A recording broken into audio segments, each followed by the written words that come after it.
तुम्ही आज काय बोलाल? नक्कीच भारतीय जनता पार्टीच्या आमच्या सर्व नेत्यांनी आणि माननीय मुख्यमंत्र्यांनी माझ्यावर परत एकदा विश्वास दाखवला आणि परत या प्रभागातून उमेदवारी दिली.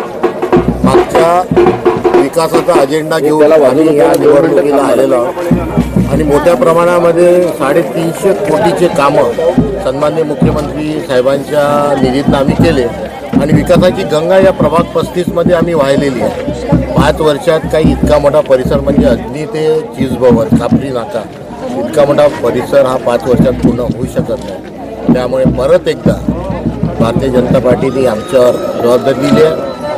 विशाखाताई आणि मी आम्ही जुनेच नगरसेवक आहे आणि आता त्या परिसरामध्ये मोठ्या प्रमाणात विकास झालेलाच आहे. हा जो नवीन परिसर आता जुळला आहे हा आमचा अजेंडा आहे आणि मोठ्या प्रमाणामध्ये या चिसभवन गावाला किंवा शेवगाव पुनर्वसनाला सर्व मूलभूत सुविधा पोहोचून देण्याच्या मागे आम्ही राहणार आहे आणि या गावाचं सुंदर शहरामध्ये रूपांतर करणार आहे. भाऊ, तुमच्या विरोधामध्ये संघाचे स्वयंसेवक उभे आहेत. हां, काय बोला? त्यांनी सुद्धा दंड उपटलेले आहेत. संघाचे स्वयंसेवक जरी उभे असले तरी त्यांना संघाने उमेदवारी दिलेली नाही. संघ कधीही राजकारणात उमेदवार उभं करत नाही. ते फक्त प्रचार करताना सांगतात की मला संघाने सांगितलं आहे, पण संघ त्यांच्या पाठीशी नाही. संघाचे सगळे प्रमुख पदाधिकारी जेवढे आहेत त्यांनी त्यांना स्पष्ट शब्दात आदेश दिलेले आहेत. संघाचं नाव घेऊन कोणालाही मतं मागायचे नाहीत आणि संघाला बदनाम करू नका. भारतीय जनता पार्टी आणि संघ हे अलग अलग 2 वेगवेगळे गट आहेत. म्हणजे भारतीय जनता पार्टी ही राजकारणात काम करते तर संघ ही सामाजिक क्षेत्रामध्ये काम करत असते. त्याच्यामुळे त्या उमेदवाराचा याच्याशी काहीही देणं घेणं नाही. त्यांचं असं म्हणणं आहे की संघाचे जे पदाधिकारी आहेत त्यांनी तुम्ही तुमची भूमिका मांडू शकता, तुम्ही उभे राहू शकता असं बोललं आहे त्यांनी. बघा, लोकशाही आहे, कोणालाही निवडणुकीमध्ये उभा राहण्याचा अधिकार आहे. त्यांनी आपली भूमिका मांडावी, पण संघाचं नाव घेऊन त्यांना संघाला बदनाम करू नये ही माझी त्यांना कळकळीची विनंती आहे. अवघड वाटत नाही तुम्ही? काही अवघड वाटत नाही. एक 10 मतं घेतले तर घेतले. त्याच्या घरी त्यांचा जो भाऊ आहे लक्ष्मीकांत सप्रे तो सुद्धा आणि त्याची बायको सुद्धा रमेश भंडारी आणि 4 उमेदवाराला मतं देणार ही सत्याची रेख आहे. तुमच्या विरोधामध्ये असावरी आहे.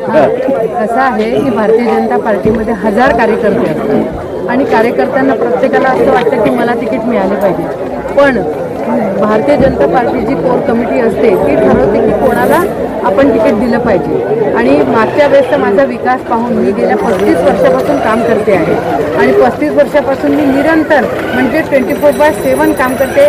सगळ्यांना माहिती आहे, बावनकुळे साहेबांनी त्या दिवशी सगळ्यांसमोर जाहीर केलं की अशी कार्यकर्ते की रात्री 12 वाजता जरी फोन केला तरी पण मी काम करते. आणि केवळ हा विकास तर नेहमी होईल, रस्ते होतील, लाईट होतील, पाणी होतील, हे सगळं होईल, पण लोकांचे वैयक्तिक कामं मला असं वाटतं की जेव्हा कोरोनाच्या काळात मी कमीत कमी 1000 लोकांना बेड मिळवून दिलेले आहे, 5000 लोकांचे रेशन कार्ड मिळवून दिलेले आहे आणि मी रेशन कमिटीची अध्यक्ष होती. अनेक लोकांचे हार्टचे ऑपरेशन, कॅन्सरचे ऑपरेशन केले. मी या पक्षाच्या याच्या व्यतिरिक्त इतकं सगळं माननीय मुख्यमंत्र्यांच्या साह्याने, गडकरी साहेबांच्या साह्याने मी हे सगळं काम केलं आहे. म्हणून पक्षाने मला दुसरी संधी दिली. आणि कसं आहे की भारतीय जनता पार्टीचा काय असतं की पुढे त्यांना परत संधी मिळते, पण त्याच्यासाठी त्यांनी पक्ष सोडून पक्षाच्या विरोधात वागावं असं बिलकुल कुठेही लिहिलं नाही.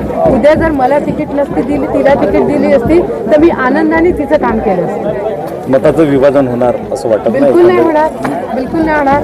सगळेजण भाजप पहा, स्वतंत्र उमेदवार कुठलंही काम करू शकत नाही, कारण की केंद्रात राज्यात सगळीकडे आपली सत्ता आहे आणि स्वतंत्र उमेदवाराला कुठलाही निधी मिळत नाही आणि 20 आणि 22 लाखाच्या महानगरपालिकेच्या निधीवर कुठलाही विकास होऊ शकत नाही आणि मग लोक नाराज होतील. त्यामुळे लोक भारतीय जनता पार्टीलाच मतदान करतील. तुम्ही सुद्धा उभे आहात, काय मी एवढंच बोलेल की आता येत्या 15 तारखेला आमच्या 4 उमेदवाराला कमळ या बटनावर, कमळ या चिन्हावर बटन दाबून आम्हाला प्रचंड बहुमताने विजयी करायचं. भाऊ, मतदारांना काय आवाहन करणार? मतदारांना आवाहन करतो आहे की या जैताळा परिसरात हा पट्टा प्रभाग 38 मध्ये होता, पण तुम्ही जर हे चित्र पाहिलं तिथे प्रफुल्ल गुडदे हे नगरसेवक गेल्या 15 वर्षापासून आहेत.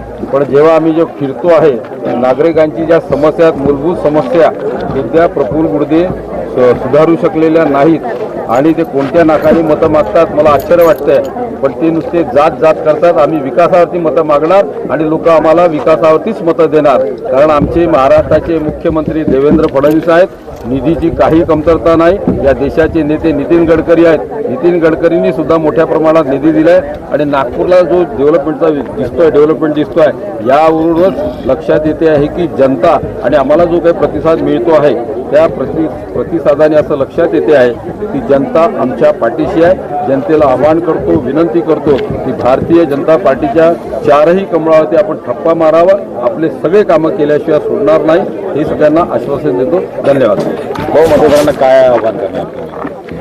मतदारांना हेच सांगू इच्छितो की मोठ्या प्रमाणामध्ये आम्ही विकास करणारे, लोकांची सेवा करणारे लोक ऐन वेळेस बरोबर जातीपातीचं राजकारण हे काँग्रेसवाले करतात आणि सांगतात की ही जातीवादी पार्टी आहे म्हणून आमच्या पाठीशी उभं राहा, किंवा मग इमोशनल कार्ड खेळतात की आमच्या गावचा मुलगा आहे, आमच्या गावची मुलगी आहे आणि त्याच्यामुळे आमच्या पाठीशी राहा. तर बिलकुल अशा भूलथापांना बळी पडू नका, कारण इमोशनल होऊन विकास होत नाही. नुकसान स्वतःचं होतं, म्हणजे राजकारण लोकांचं नुकसान होत नाही तर आपल्या स्थानिक एरियाचं नुकसान होतं. आज जो विकास झालेला आहे त्याला मेंटेनन्स लागते आणि मोठ्या प्रमाणामध्ये निधी लागते, त्याला सुधारावं लागते.